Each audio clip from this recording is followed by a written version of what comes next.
Customized spells in Dungeons & Dragons are an absolute reality.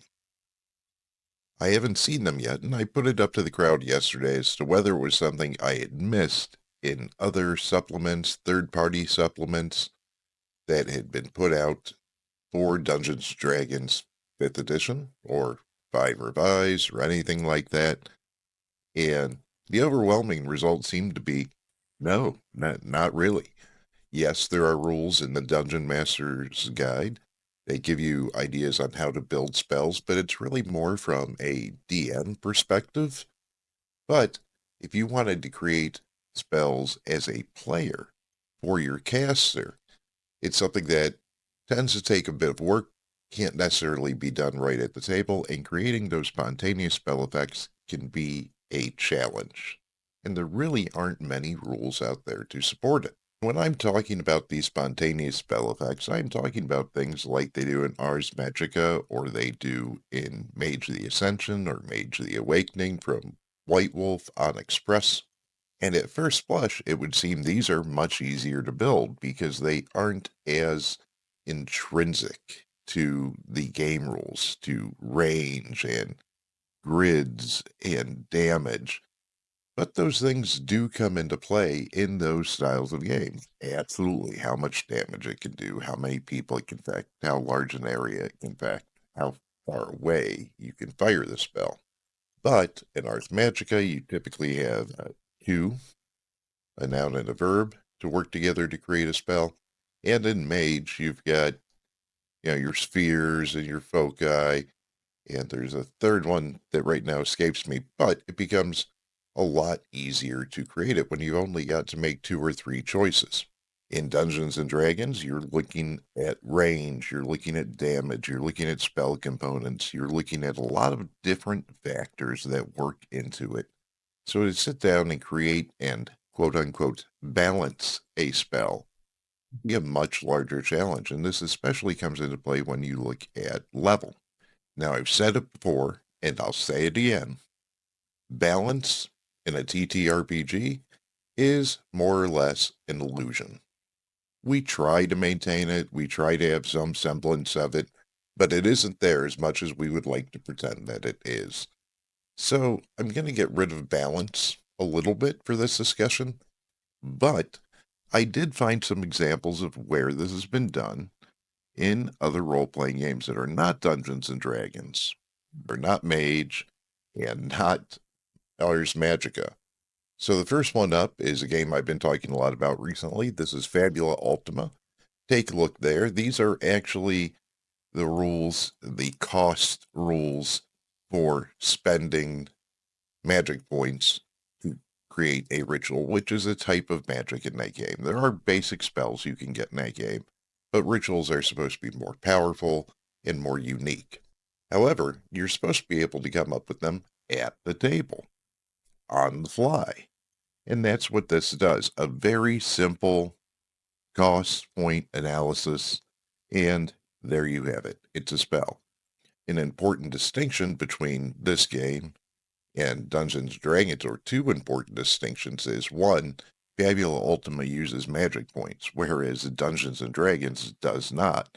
It uses the Vancian spellcasting, where you cast a spell and then you forget it until the next day, typically, or until the next time you study it. There's exceptions to that, but very big distinction. The other thing is Fabula Ultima has less rules. It is made to fly a little bit looser, and there's less things to interact with. Things like range don't even come into play when you're playing Fabula Ultima for the most part.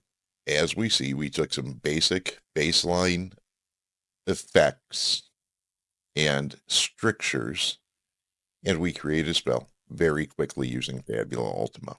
Next example. This is more of an OSR game. This is Crown and Skull from Runehammer Games, another game that I enjoy thoroughly, and it is not made necessarily to build a spell at the table. It is made to build a spell for character creation or for leveling up. Pretty simple into how to build these spells.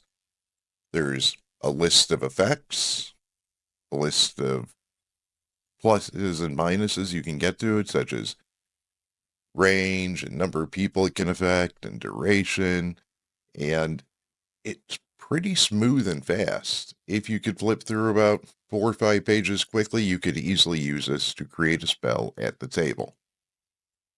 Now, it doesn't use magic points. It does kind of use Vancian magic, but not really. One of the options to come up with the cost for the spell is how many times you can cast it. The big difference here is, again, this is made for character creation or leveling up. So it's not made to be spontaneous, and what you're spending to use this spell is basically your experience points. But the concept is still there.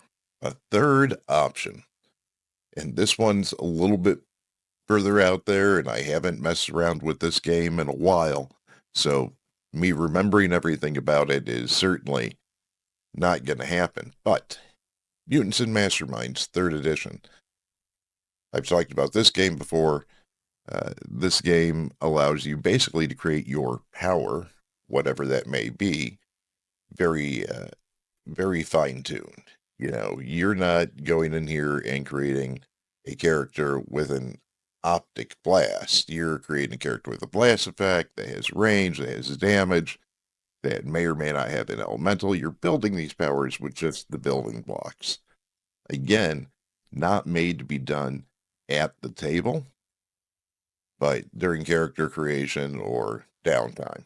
And there are other games like this, games like GURPS, where you are building your powers block by block. But again, a lot of that's done away from the table. But I think if we look at more simplified versions like Fabula Ultima, like Crown and Skull, and then we consider what actually goes into that spell, it could work for Dungeons and Dragons. The challenge, of course, is balancing it. Put that in quotes there, balancing it with level, and the fact that it's Vancian and it doesn't use points. I still think it can be done.